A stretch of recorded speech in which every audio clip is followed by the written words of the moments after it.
In the thick fog of a Monterey night, a 5-year-old girl lay beside her grandmother's lifeless body, shivering, waiting for death.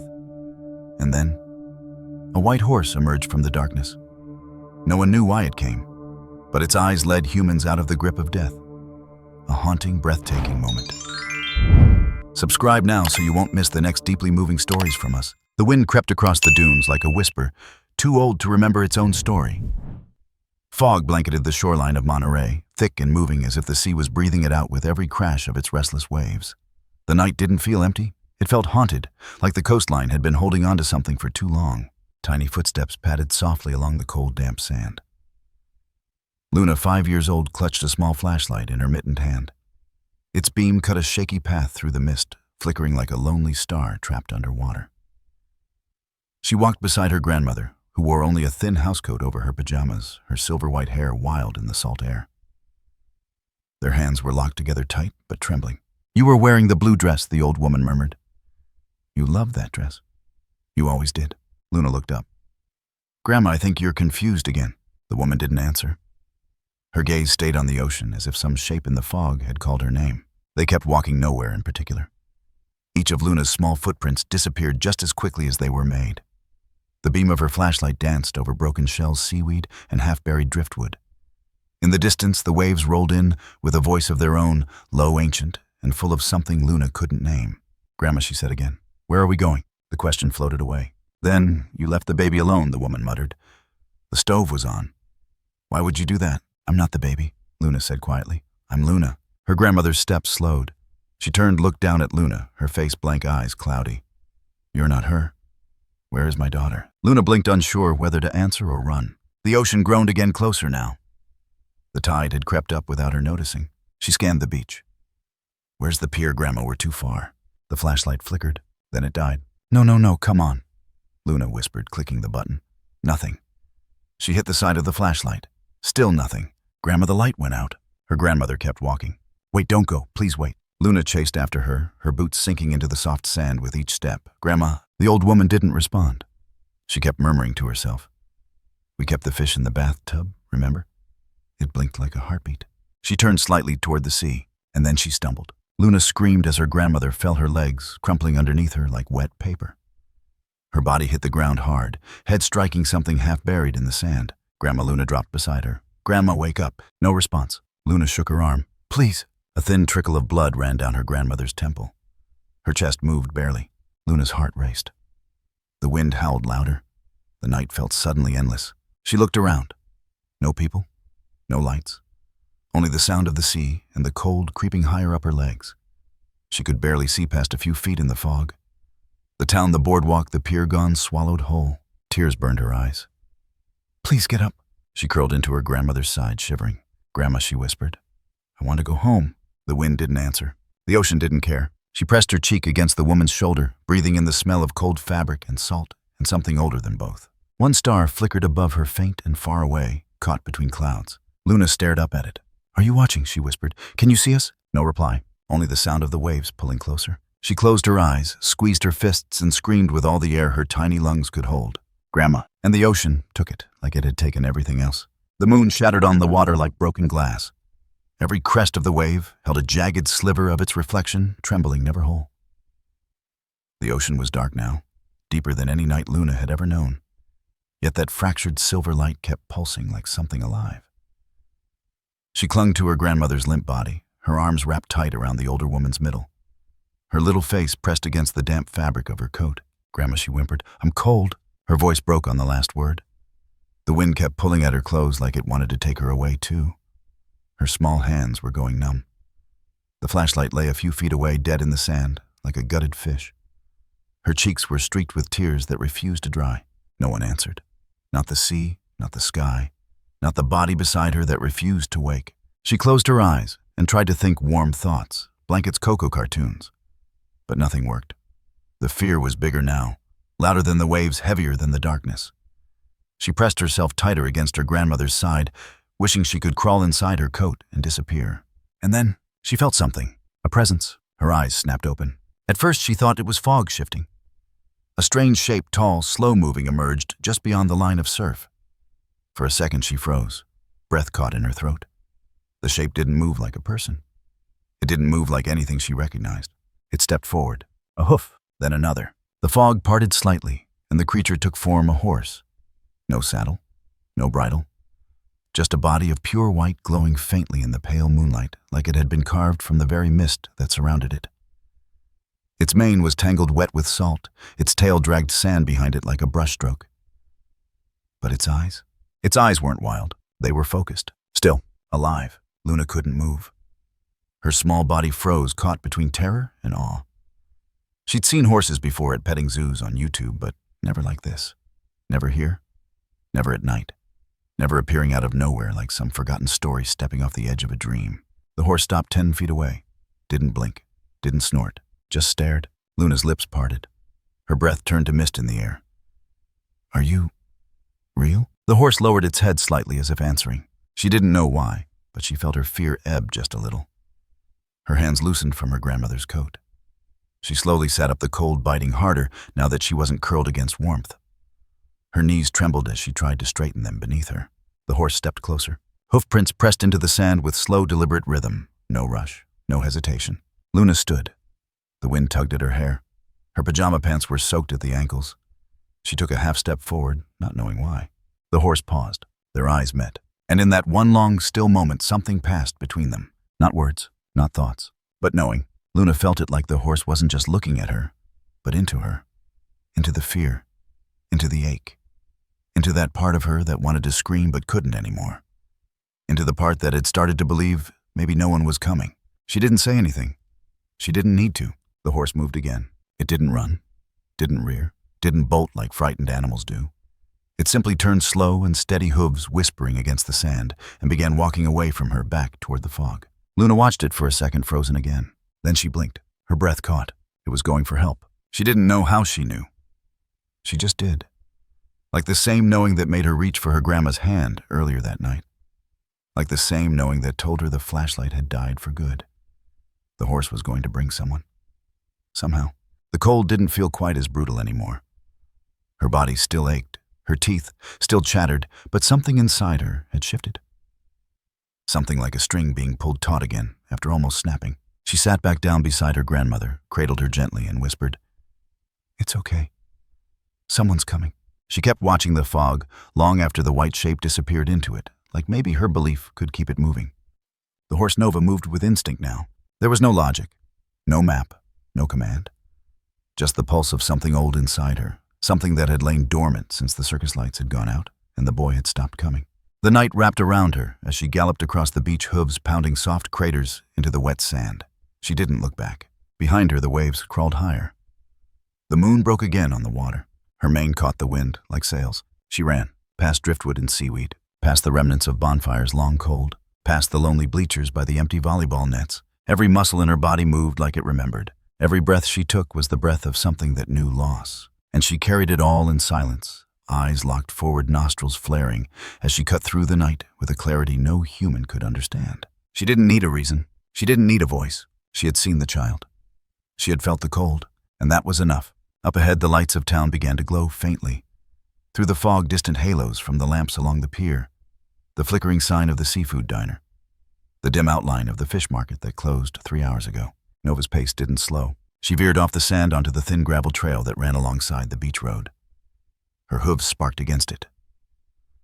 A car passed by its headlights, slicing through the fog for half a heartbeat, and the driver looked back in his mirror, frowning, unsure whether he'd seen a ghost. Nova kept going, toward the buildings, toward the people, toward the warmth. She had no name for it, but she had the memory of the boy's hand on her mane. The way he used to whisper secrets into her ear. The way he'd said before everything went wrong, "You're the only one who ever listened." And she listened still. She listened for the child's cries, for the breath of a woman who couldn't speak for herself, for the silence that screamed louder than thunder. She ran into it, into the fog, into the light. And behind her, the beach held its breath. The fog thickened as Nova tore through the empty streets, hooves striking wet asphalt with a rhythm too clean, too urgent for any normal night. Her breath came in clouds, sharp and steaming, and her mane whipped back like a tattered flag of war. Lights from the boardwalk shimmered dimly ahead, blurred halos through the salt-thick mist, but the horse didn't slow. She was a streak of white slicing through gray, drawn, not by reason, but by instinct. A hole. A memory of a voice once trusted, now gone. The child needed help. A neon sign buzzed and flickered at the edge of the coastal street La Sirena del Mar, seafood and grill. Inside the kitchen still smelled of oil and lemons of tired heat and garlic. The last shift had ended, the chairs were flipped, the front locked up. In the back, a short man with salt and pepper hair and deep-set eyes scrubbed the grill with rhythmic determination. His name was Emilio. He'd worked in this kitchen longer than any manager, longer than any menu. He hummed under his breath a lullaby his mother used to sing in Oaxaca, something about rain on the zinc roof and a dog who never stopped waiting. His apron was splattered with sauce and sweat. He didn't mind. The sea was his clock, the grill, his compass. And then the sound. A bang. Loud. Sharp. Not human. Emilio froze, sponge mid-scrub. Another bang. He turned, wiping his hands on a towel, and stepped cautiously toward the back door. The noise came again, heavier now. A pounding. Something metallic. ¿Qué carajo? He reached the door and flung it open. And there she was. Nova. A horse. No saddle. No rider. No warning. Her eyes were wild-wide, storm-lit, but not empty. Not panicked. She stood with her chest heaving, mane-soaked nostrils flaring. What the hell? Emilio whispered, taking a slow step back. Nova stomped once, the metal horseshoe clanging hard against the concrete. He almost slammed the door shut, instinct fear. But something made him stop. Her eyes. He had seen that look before. Not in a horse. Not even in a person. In a mirror. The night his brother died, and he couldn't get the ambulance there in time. He'd looked at himself in the mirror and seen it desperation. That raw, silent plea. Please, help! Nova took another step forward. Emilio's mouth opened. No words came. That's when he noticed the device around her neck, a small collar, plastic black. Something with a blinking red light. A camera. He moved carefully, not toward the horse, but to the table by the fryer where his phone was charging. Unplugged it. Turned the camera on. The image was grainy, jumping, shaking, but it was there. A child, huddled against something on the sand, crying, alone. A little girl. Santa Madre. Emilio's fingers shook. He hit the emergency dial. 911. What is your emergency? There's a horse. There's a horse at my kitchen. No, listen. There's a little girl. She's on the beach. I just saw her. There's a camera. The horse has a camera. He could hear the dispatcher hesitate. Sir, did you say? Yes, a child. Please, she's cold. She's alone. Her grandmother's not moving. Footsteps interrupted him. From behind, another figure appeared in the haze of steam and mop water. A girl 20, maybe, long braid, baggy hoodie stained with shrimp grease, eyes sharp enough to cut glass. Jade, Emilio said breathlessly. She looked from him to Nova. What the hell is that? She came alone. She's got a camera. There's a kid out there. Alone. On the beach. Jade stepped closer. Nova didn't flinch. Instead, the horse lifted her head and looked directly at her. Something inside Jade tightened. Not fear. Recognition. She stepped forward slow, where she asked, her voice low. I don't know. I called 911. They're sending someone. No. Jade looked back at Nova. She's not waiting for someone. She wants us to follow. Follow a horse? Jade met Emilio's eyes. I know that look. When nobody believes you, and you show up anyway. Emilio stared at her, trying to understand. She'd been on the streets for a year before landing the kitchen job. Never talked much about it. Only once in the freezer had she muttered something about sleeping in an alley while everyone pretended she didn't exist. She knew what being unseen felt like. So did this horse. I'm going, she said. No drama, no shout, just resolve. Emilio reached for her arm. Wait, Jade, you can't just... She came for help, not permission. Nova turned, started walking. Jade followed. Emilio stood there, caught between the weight of logic and the ache of his gut. Then he grabbed his coat and ran. The street lamps flickered as they ran past them, the fog swallowing and regurgitating their forms like ghosts. Nova didn't gallop this time, she trotted. Slow enough that Jade and Emilio could keep up, fast enough to make it clear this wasn't some random stroll. Jade's breath puffed out in clouds. Her shoes slapped puddles. She didn't ask where they were going. She didn't need to. Emilio kept looking at the blinking light on the camera. It bobbed with every step, casting tiny red pulses into the night. What the hell kind of horse is this? He muttered. The kind that remembers, Jade said. What? Nothing. They passed the closed surf shop, the boarded-up ice cream stand, the benches no one sat on anymore. A wind chime rang somewhere hollow distant. The fog grew thinner the closer they got to the dunes. Nova picked up her pace. Jade's legs burned. Her chest ached. But she didn't stop. The last time she'd run like this was from something. Tonight she was running toward. Emilio shouted, I see lights. In the distance, faint and blinking, an ambulance. A police cruiser, maybe more. Jade didn't turn. She kept her eyes on Nova. And Nova ran like she'd done this before. Like she'd been a ghost once and decided not to be. Not tonight. Not with that child on the sand. And not while there was anyone willing to listen. The sirens came late, and skeptical slicing through the fog in ribbons of red and blue. Jade could see the silhouettes before she heard the voices, flashlights bobbing, radios squawking, boots crunching wet gravel. Nova stood still in the grass just off the road, her breath visible in the cold air. The blinking camera at her neck glowing like a pulse. "Don't move," an officer barked, hand already hovering near his holster. Jade raised her hands instinctively, stepping between Nova and the sudden ring of suspicion. "She brought us here," Jade said. "The horse. The girl is out there. She showed us on the camera." A second officer, older, narrowed his eyes.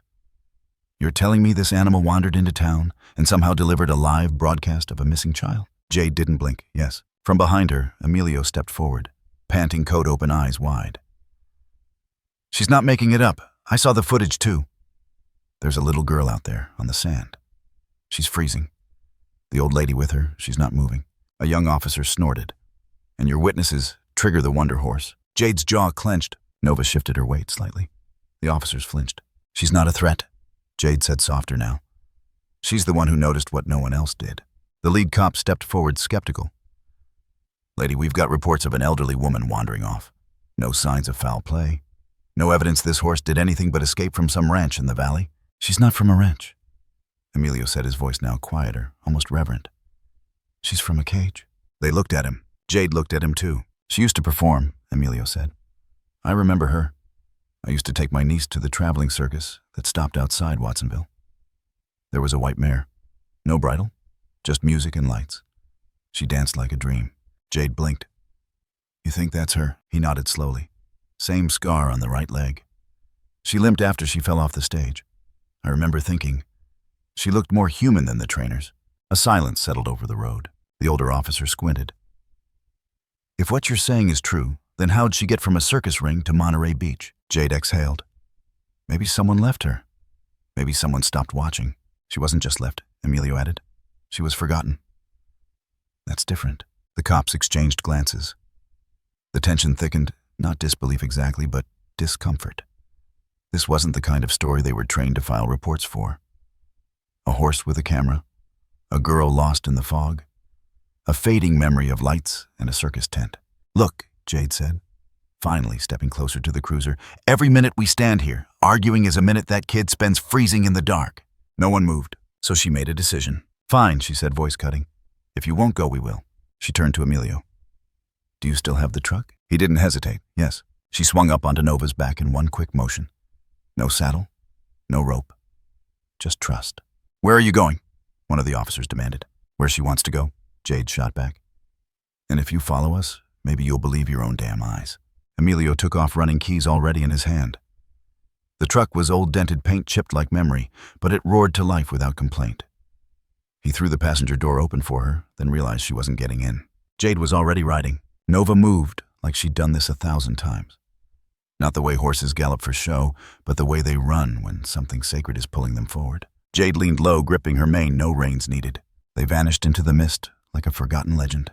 Emilio swerved the truck around and followed. Behind them, the police stayed frozen. Radios buzzed. Decisions loomed, but nobody moved. The road turned to gravel. Gravel turned to sand. The fog didn't lift. It deepened, curling around the headlights like a warning. Nova's hooves barely made a sound as she led Jade off-road into a narrow path swallowed by tall reeds and overgrown seagrass. Emilio kept the truck crawling behind them, headlights off. He didn't want to startle the horse, or the truth. Jade's heart beat hard in her chest. Her legs gripped Nova's sides. The cold stung her face, but she didn't blink. She wasn't riding. She was surrendering. Nova stopped, dead still. They were in the middle of a marshy field just before the dunes. The wind carried a low, distant howl. Maybe the ocean, maybe something else. Nova lifted her head and pointed it toward the sea. Jade followed her gaze. Far out, barely visible, there was a flicker, a glint, and a sound so faint she almost didn't hear it. A child, calling through the dark. Jade slid off Nova's back feet, sinking into the wet sand. She looked to Emilio, who'd just parked behind her, staring through the windshield like he couldn't believe what he was seeing. "She's out there," Jade whispered. Nova knew. "She knows." Emilio nodded slowly. His hands tightened on the steering wheel. "You hear that?" he said. Jade closed her eyes. And this time the cry was louder. A whimper, a name, a girl's voice. "Grandma!" Jade broke into a run, heart hammering, Nova following close behind. The reeds parted. The dunes thinned. The fog shivered. And the stars, for the first time that night, cracked through the clouds. Just one. Enough! The first thing Jade saw was a small shape slumped over in the sand, too still, too silent. It looked like a bundle of clothes at first, something tossed by the tide. Then she saw the tiny hand, limp and pale fingers curled around a sleeve that wasn't hers. Luna. The girl. Her head rested against her grandmother's chest, eyes closed. No crying, no movement. Jade didn't scream, didn't run. She moved slowly, purposefully, like the air had turned thick and sacred around her. Each step into the moment felt like walking into someone's dream, or someone's nightmare.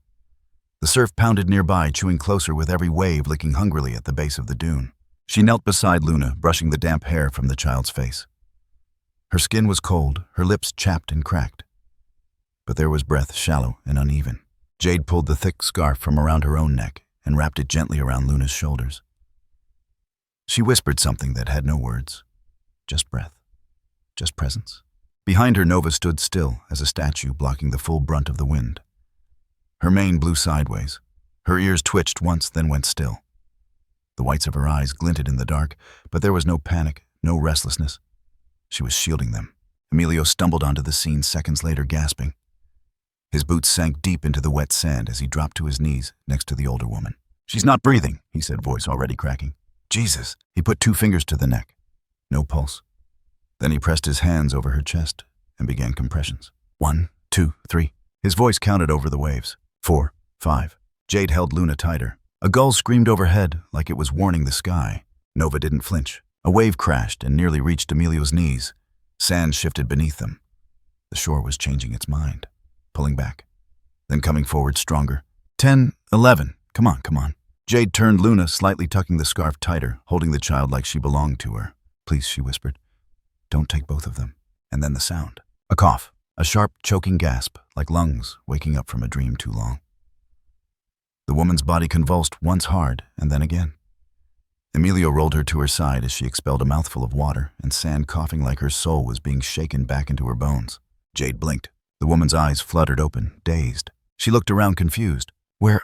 she whispered, voice so faint it was almost wind. "Where am I?" Emilio leaned in. "You're okay. You're okay. You're safe now." The woman's eyes moved unsteady and landed on Jade. She squinted. "Are you my daughter?" Jade shook her head gently. "No.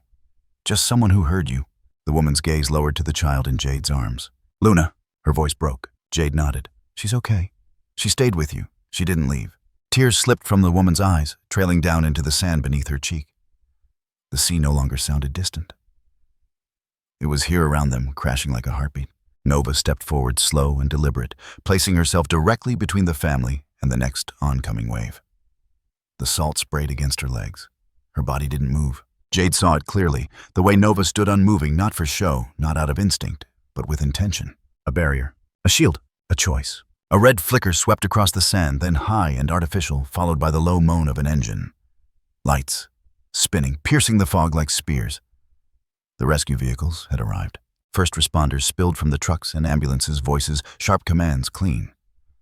A stretcher came flying. Blankets. A medic dropped to their knees beside Jade, already examining Luna. Another moved to Emilio and the old woman. But Jade didn't move. Not until she felt Luna's fingers twitch in her palm. "She needs warmth," Jade said to the medic. "We've got her." In the chaos, a paramedic's flashlight passed across Nova's face and paused. The medic lowered his light slowly, almost reverently. "What the hell?" Nova stared back at him, not blinking, not moving. "Is that—" Emilio stood, dirt and salt clinging to him like a second skin. "She's the reason we're here." The medic looked at him. "You serious?" "She let us here," Jade said softly. "She carried the camera. She didn't run." The medic didn't answer, just nodded, half in disbelief, half in gratitude, and returned to work. Behind them, the ambulance lights bathed the entire scene in red. It glinted off Nova's eyes, turning them into mirrors. Reflections of everything the others couldn't yet name. She stood in that light like she'd been waiting for it her whole life. Jade stepped to her side, laid a hand gently on her neck. "Good girl," she whispered. "You did it." Nova finally blinked and lowered her head, not in exhaustion, but in relief. A wave crashed behind them, smaller now, retreating. And for the first time all night, the fog began to lift. The story broke before dawn. A local blogger with a drone had caught the tail end of the rescue, the flashing lights, the girl wrapped in a foil blanket, the old woman blinking at the sea. But what caught the internet's breath was the horse, the white horse.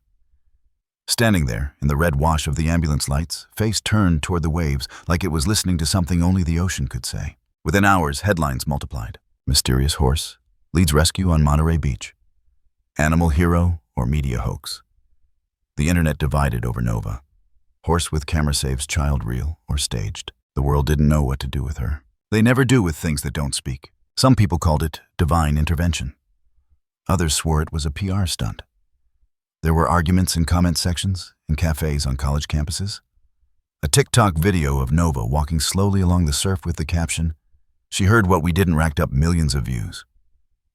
But with every viral post came a counterattack. There's no way a horse could have done that. You people will believe anything if it's got soft music and fog. That camera was planted. Someone used her. The town quiet private used to the rhythms of tide and gull was now a battleground of belief. And Nova was locked in a small metal enclosure behind the county veterinary shelter. The same shelter that once held aggressive dogs, confiscated pit bulls, a llama that bit tourists.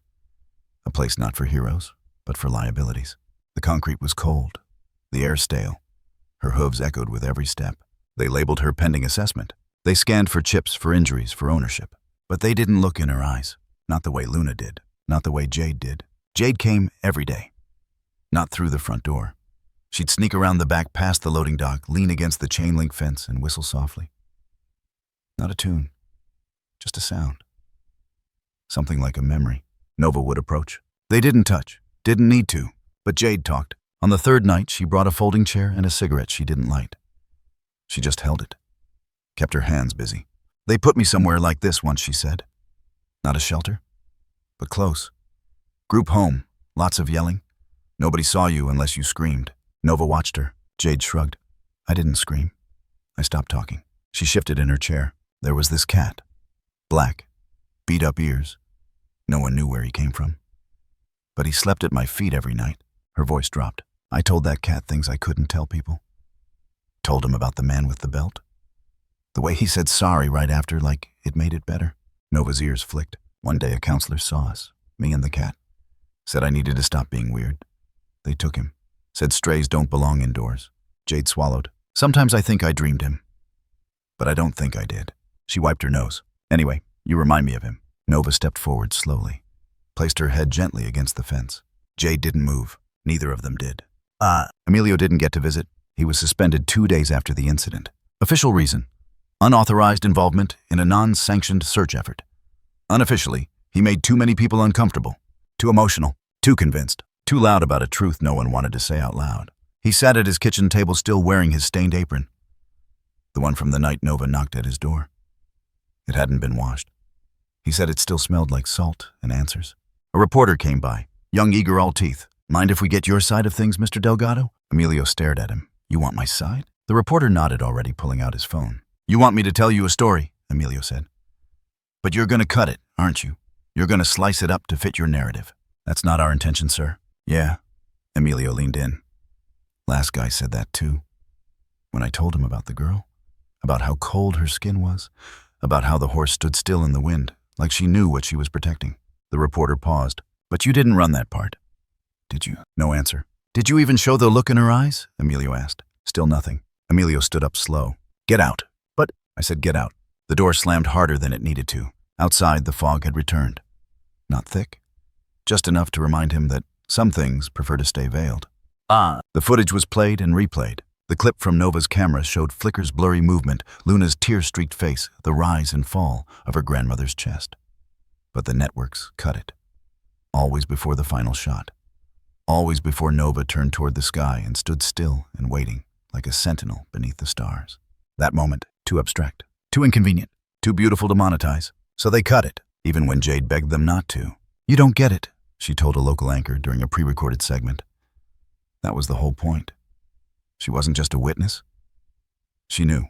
The anchor smiled politely. "We're on a tight runtime, you understand." Jade didn't, but she stopped trying to explain. Some things she realized weren't meant to be understood, only remembered. The wind pressed against the windows of the rehab center, soft but persistent, like fingers tapping gently on glass, as if the ocean hadn't quite finished speaking. Luna sat cross-legged on the end of her grandmother's bed, crayon in hand, drawing stars across a blank white page.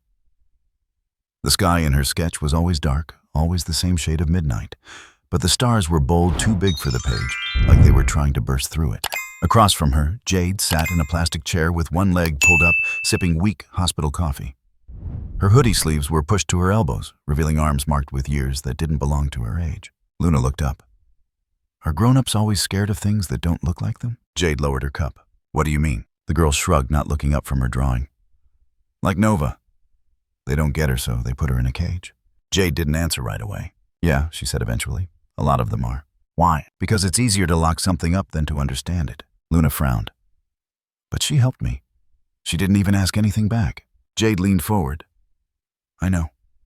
But people don't like what they can't control. Across the room, the old woman stirred. Her skin had more color now, her cheeks less sunken. The nurse said she was recovering quickly, physically at least. Her memory still came and went like the tides, but she had flashes. Sharp ones. Today she had a story. You want to know something? She said, voice raspy but clear. They both turned. When I was a little girl back in northern Vietnam, she said we didn't have much. War everywhere.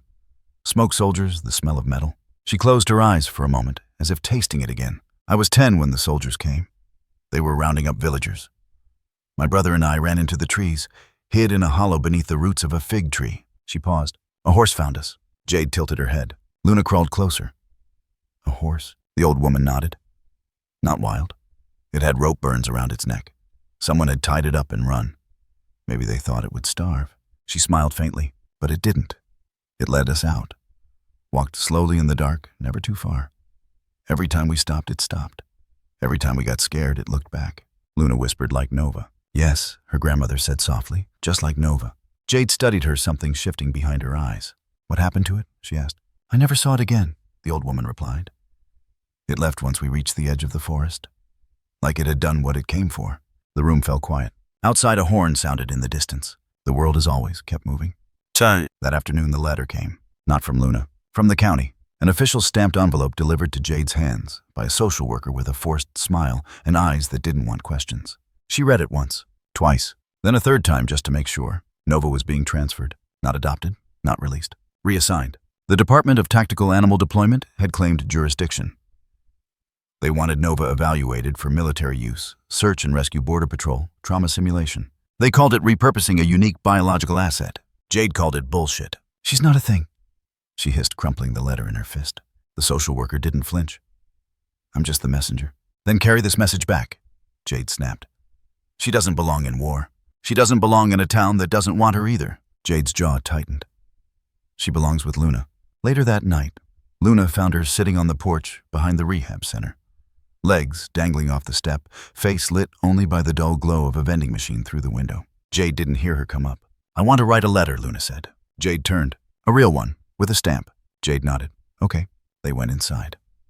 Found a notebook in the nurse's lounge, a pencil with bite marks on it. An envelope that smelled faintly of bleach. Luna sat at the table and wrote. Her tongue peeked out the side of her mouth in concentration.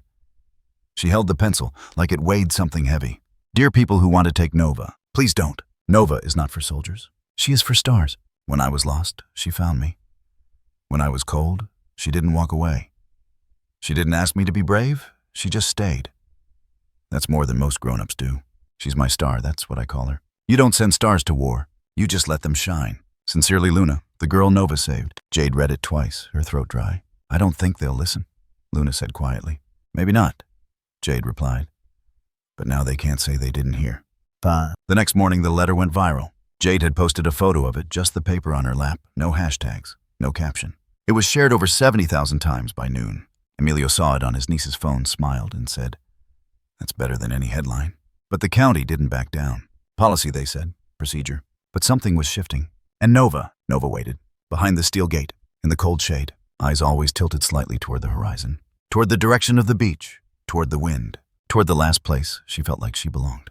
The day Emilio turned in his apron, the sky was the color of ash, flat and full of silence. He didn't tell anyone at La Sirena he was leaving. No speech, no handshakes. He walked into the back kitchen like it was any other night, changed out of his oil-stained uniform, folded it carefully into a plastic bag, and left it on the counter beside the spice rack. That kitchen had been his heartbeat for 15 years. It smelled like him, like garlic and pepper and steam. But when he walked out the back door, it didn't try to hold him. Some things don't beg. Some things just watch you go. Emilio didn't cry. But as he walked past the pier, he paused for a long moment to stare at the ocean.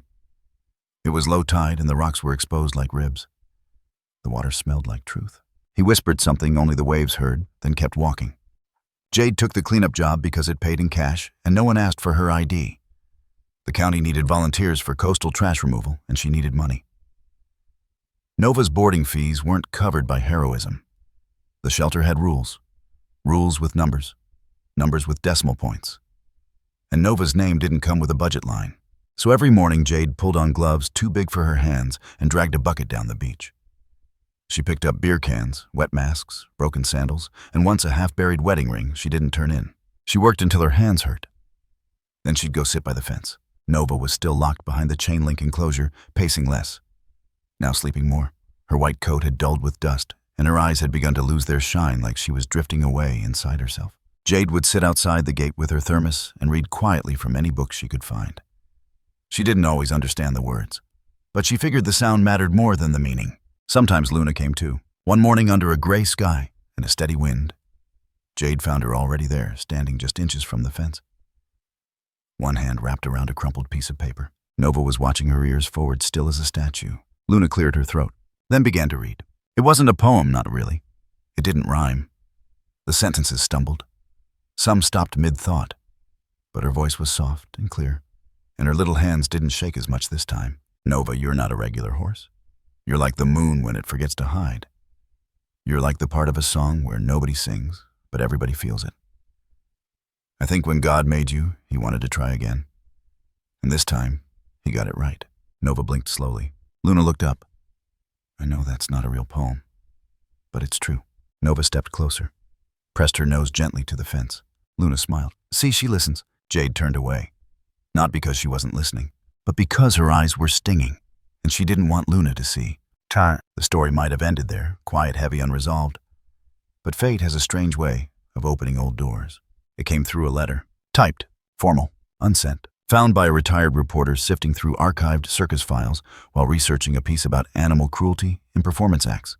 The name was there, Nova, and next to it assigned to writer Tommy Arledge, age 10. The file said Tommy had suffered a traumatic fall during a performance, that he'd been removed from future shows, that the horse was no longer viable and had been relocated. The reporter dug deeper, found an address, a phone number, a silence on the other end when she called. Then finally a voice. Yes, the woman said. Tommy's still with us. But he doesn't talk much.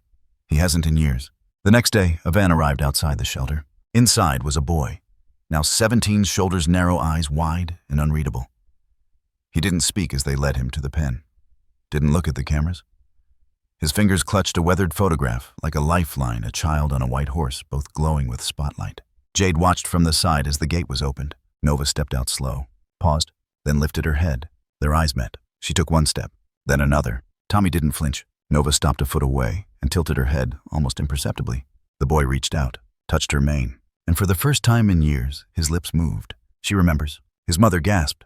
The reporters nearly missed it, but Jade didn't. She saw the shift, the opening. The boy reaching through the fog inside himself back toward the one creature who hadn't forgotten him. Nova closed her eyes, leaned her head into his chest, and stood. Still, whole, witnessed. That night, the narrative changed. The headlines didn't ask if Nova was real. They asked what else we hadn't been listening to. Horse with emotional memory sparks. Hope in therapy circles. Monterey miracle teen with PTSD. Reconnects through rescue horse. Nova's story. Why we believe what we see but miss what we feel. And Luna's poem. Someone turned it into a mural on the side of the veterinary shelter, painted in blue and silver, with a single white horse beneath a night sky. No bridle, no saddle, just a shining eye and one line beneath it. You don't send stars to war, you let them shine. Under the last light of dusk, the town of Monterey held its breath. Not in silence, but in reverence. A sea of signatures had swept through the city. The petition had started as a quiet post handwritten by Jade and scanned through her cousin's fax machine at a gas station. But in 2 days, it exploded. Teachers, nurses, fishermen, tourists, mothers, veterans, schoolchildren, all of them signed. The final count 31,426. More than the population of the town itself. The city council, reluctant and cornered, issued a statement. If the people of Monterey believe Nova belongs here, then we will too. They called her the star of the shore. The mayor called for a celebration. But what actually unfolded that night had nothing to do with politics. No speeches, no microphones, just the ocean, just fire, just belief. They gathered on the sand just after sunset, families with folding chairs and fleece blankets, fishermen in rubber boots, old women with canes and old men in suspenders, children holding handmade paper stars, each one tied to a piece of thin bamboo and inked with quiet wishes. Luna stood near the front, her small hands gripping a lantern no taller than her chest. It glowed pale yellow, warm and trembling like a heartbeat. On the front she had written in careful block letters, "Thank you for finding me." Beside her, her grandmother held a blanket over her shoulders. Her hands were more still than they had been in days. Jade stood off to the side, watching the sky, not speaking, not moving. Nova hadn't arrived yet, and still they waited. Then someone pointed. A gasp rolled through the crowd like wind across wheat. From the edge of the dunes, Nova appeared. No halter, no rope, no handler. She came alone. Step by step she descended toward the tide line. Her white coat shimmered under the glow of paper stars and phone lights. Children whispered. Grown men wept without sound. Nova didn't perform, didn't trot, didn't rear. She simply walked, steady, slow, deliberate, through a path that opened for her like water parting for something holy. She stopped in front of Luna, lowered her head, then turned to the grandmother, eyes soft, breath slow. No one said a word. There was no need. The air was sacred. Luna lifted her lantern and stepped forward. Jade held her breath. The child reached out and gently brushed Nova's muzzle with her fingertips. Nova didn't move, didn't blink, just stood there, head bowed. And in that moment, everything held. Everything became still. Until a child's voice, gentle and sure, said, "Okay." And Luna released the lantern. It rose, wobbling at first, then catching wind. Then another, then another. Soon dozens of paper stars filled the sky, floating, glowing, carrying hundreds of names, thousands of unspoken prayers. The sea glowed in the reflection. Nova stood in the center of it all, wrapped in the light of belief. Not because someone told her to, but because this was the only place she had ever been truly seen. The music rose, but not from a speaker. From a violin near the edge of the beach. Someone played. Then someone else joined. No lyrics, no announcements, only strings and stars and salt, and silence between them. A woman from the city council came the next morning with a clipboard and a camera crew. Nova was declared a permanent resident of Monterey. The paperwork called her companion equine non-service, but that wasn't what the plaque said. The one they placed near the edge of the dunes where she had first appeared. Nova. She didn't speak, but we heard her. And the sky that night, clear. One star brighter than the rest. Watching. There's a small corner on Ocean View Street now 2 blocks from the dunes where time slows down. The windows are fogged from the inside, and every table is a little different. Some mismatched, some handmade, all warm. A sign above the door reads, "Sazon y Recuerdo," scrawled in thick black cursive, with a tiny horse drawn in chalk on the corner of the glass. Emilio opened it with exactly 2 burners, 3 pans, and a handful of family recipes scribbled on napkins. He doesn't call it a restaurant. He calls it a place where people come to remember what food used to feel like. The menu changes daily, not because of seasonal ingredients or trends, but because he listens to the mood of the morning, to the stories people bring in. If someone walks in crying, he makes sopa de ajo. If they're quiet, it's tamal de elote. On Sundays, he bakes coconut cake because it reminds him of the first time Nova looked at him like he mattered. But there's one dish that never leaves the menu. Pan del Recuerdo. Soft, warm bread with cinnamon and citrus peel served with a tiny cup of melted chocolate. Memory bread, he explains. You don't eat it, he tells guests. You remember it. Locals say they've cried over it. Some say they've dreamt of it. Everyone agrees it doesn't taste like anything else. Meanwhile, just beyond the last row of houses and bramble fences, Jade works in the pasture that hugs the ocean's edge. The therapy center is nothing more than a barn, a round pen, and a wind-weathered sign that reads, "The Still Ones." It started as an idea, a whisper of a maybe. Now it's real. She runs it with a small team, 2 former social workers, 1 Marine veteran, and Nova. They don't offer riding lessons. They offer silence. Children come from all over, some in wheelchairs, some who scream in their sleep, some who haven't spoken since foster care. They walk into the round pen with guarded eyes and twisted spines. They sit in the sand, not saying a word. Nova walks to them, always slowly, always gently. Sometimes she simply stands nearby. Sometimes she lies down. Sometimes she does nothing but breathe. And that's enough. Jade doesn't instruct. She observes. She records. She notes how a child who hasn't made eye contact in weeks suddenly starts tracing Nova's hoofprints with a stick. How one girl starts humming the same tune Nova seems to step in rhythm with. Nova doesn't perform anymore. She just is. And in being, she heals. Luna's grandmother doesn't remember what she ate yesterday, or which street leads to the market. Sometimes she forgets Luna's name, but never her face, and never Nova. She was a flame in the fog, she says, sitting in the garden of the rehab center. I remember thinking, There she is. There's the one who knows the way out. The nurses smile politely, but they write it down, because that's the only thing she says with the same words every time. Nova's name is tattooed somewhere deep inside her, past the broken neural wires beyond the fading synapses. She remembers the warmth of her breath, the pressure of her body against the tide. And when she forgets herself, she hums something soft under her breath. A rhythm no one recognizes, except Luna. Every morning now, Luna rises before her grandmother wakes. She tiptoes past the creaking bedroom floorboards, slips into her little coat, and runs barefoot until her toes kiss the edge of the sand. The world is always quiet then. Before cars, before school bells, before anything hurts. She stands at the edge of the dune and waits. And just as the sky begins to bleed from navy into pearl, she hears it. Click, click, click. Hooves on sand. Nova appears like a mirage, stepping through mist, like she was pulled from the pages of a storybook. She approaches Luna with the same gentleness every day, never rushed, never late. They don't talk. They don't need to. Luna touches Nova's cheek. Nova lowers her head. And for a few minutes, every single day, the world becomes simple again. There is no fear, no doubt. Just a girl and a horse. Just a dawn that always comes back. Just the sound of breath and hooves and waves returning. And above them, quiet, unseen, there's always one star left in the sky, waiting. Under a sky, still half asleep, the morning fog settled low along the coast, like breath held too long. The dunes were soft with dew, the tide pulling in slow, unhurried swells that whispered instead of crashed. In this hush, the world felt paused, like even time had decided to kneel and wait. Luna stood at her usual place, feet pressed into the cool sand jacket, half-zipped hair, wild from sleep. Her hands were buried deep in her pockets, her eyes trained on the mist just beyond the driftwood where Nova always emerged. Today someone else was there, a boy. Not much older than her, maybe 7, maybe 8, but taller and thinner in that fragile way some children carry too early. His hoodie was zipped all the way to his chin, and the sleeves were stretched past his knuckles. His eyes stayed low, fixed on the sand, not in shyness, but in habit. A survival trick. One Luna had learned too. He was standing exactly where Nova would come through. Luna stepped toward him, no words. He glanced sideways, said nothing. "You're new," Luna said. The boy didn't nod, didn't deny. "I come here every day," she added. "She does too." The boy's eyes flickered, almost curious. "Nova," Luna said. And then, click, click, the sound of hooves. Slow, steady, rhythmic. From the fog, like always, Nova appeared, her form taking shape in layers, mane, chest, legs, breath. But something was different. She didn't go to Luna. She stopped directly in front of the boy. The child stiffened. His shoulders pulled up, unsure, as if bracing for disappointment. Nova didn't move. Her eyes met his, and held. A moment passed, then 2. Then the boy's hand, almost without permission, rose. He didn't touch her. He didn't have to. Nova stepped forward and brushed her muzzle gently against his chest. The boy let out a breath that sounded like it had been stuck in his ribs for years. He smiled, small and stunned. Luna stepped beside him and whispered, "She knows who's been quiet the longest." He didn't answer. He just nodded, and then sat down in the sand like he'd known how all along. Nova lay beside him, folding her legs beneath her like a story settling into its last chapter. Luna sat too. The fog shifted. Another figure came over the rise, curly-haired, barefoot, carrying a paper star with smudged ink.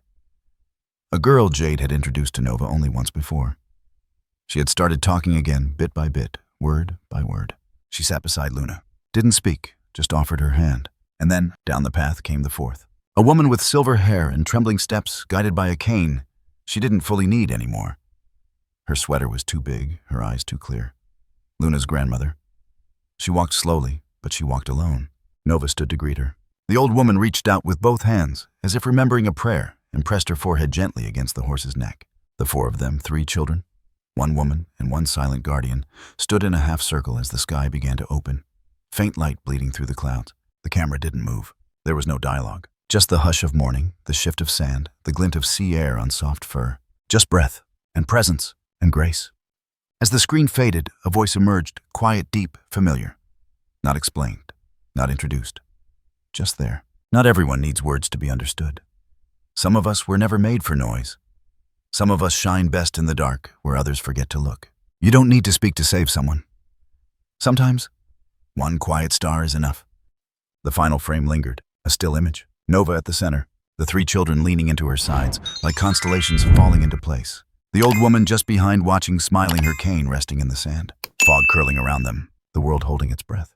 Then slowly, fading to black. 1 final line appeared, etched like starlight across the screen. For every soul ever left behind. Because even in the dark, there is always a star.